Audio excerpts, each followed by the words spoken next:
Welcome back. So listen, in business, there are a couple of different things, what they call entities. And I'm gonna break them down and I'm just break them down in each. So I'm just gonna tell you about, I'm gonna tell you right now in this first video, but then I'll break each one of them down so you have a clear description and with action items for each one of them. So you have 6 entities when you're getting into business.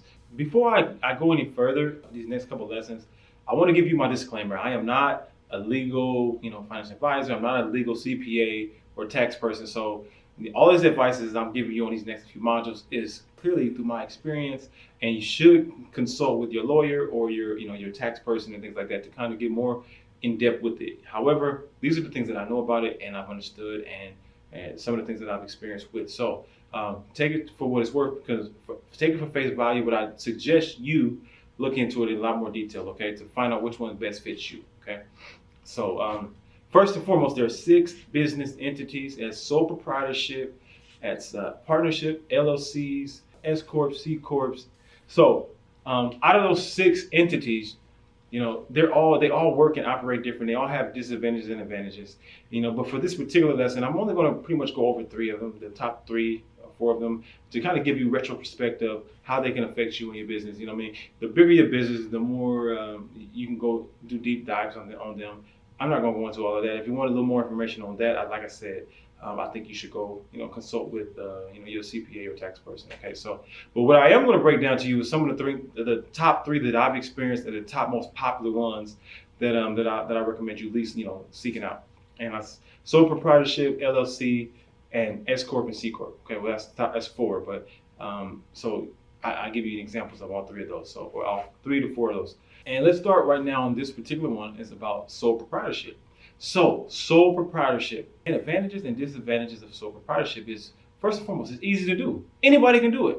You can right now go out, right, get off this video, or while you watch this video, go online and become a sole proprietor. Okay, really, it's just as simple as you being your own entity as a business and saying, "Hi, I'm John," or Sally, Joe, or whatever, doing business as Sally's Barbershop, or Sally's Salon, or John's Barber Parlor, whatever, right? So that right there makes you a business. Okay, so the cool thing about that is that with that, and without a doubt, you're considered a business, right? But the thing is that and how do you do that? You can go to your Secretary of State and file, probably go to online and just figure out, Secretary of State, say I want to be a sole proprietor, send you the paperwork, fill out the paperwork, boom, you're in there. Okay, cool. Make sure you get the name, legal name. They give you an EIN number, which stands for an employee identification number, which that is it becomes like your new social security card number for business. Okay, tax ID. So it's basically your new ID for business. You will get that, and now that's what you use. That's your new identification for business. And like I said, it's EIN or tax ID number. That makes you a business.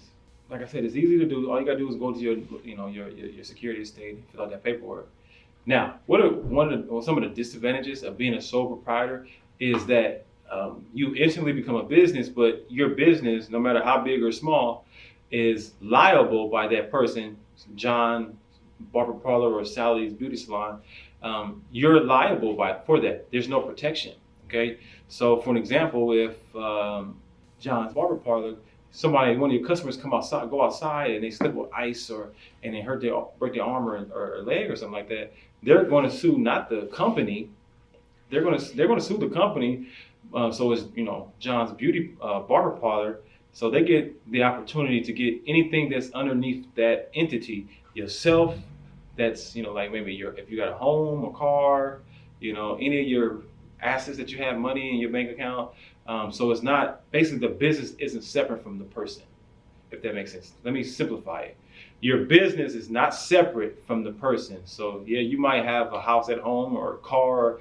So if they wanted to sue you, they can sue you and sue all those things for you. So that's one of the main disadvantages from being a sole proprietor. And there's other tax advantages where you have to pay into your own self-employment taxes because you're considered self-employed. So as an independent contractor or self-employed, so you have to file differently.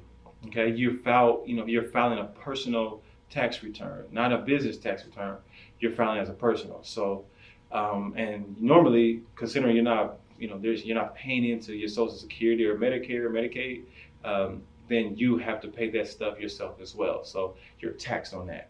And to be honest, from my experience, the way I look at it, I think that what it does is Uncle Sam or IRS looks at sole proprietorship as an entry level into business, and that person, this is my personal opinion, didn't look into business as much, or they don't know much about business, so they're going to keep a closer eye on you, making sure that you're doing your things right as far as your paperwork, and making sure all of the things are lined up and all your ducks in a row. So, so that's what I say. Make sure you do your research. It may work just fine for you, and it may not. So, but make sure you be looking forward to the next couple protections and business entities that we'll talk about. So to close out this lesson and go to the next one, what I need you to do is I want you to click at the bottom of this video and comment below. If you were to be a sole proprietor, what would you name it? That's one of the questions. And is your business set up to be a sole proprietor, or I need to know what's next? So do that. We'll unlock the next video, and I'll see you on the other side. Peace and love.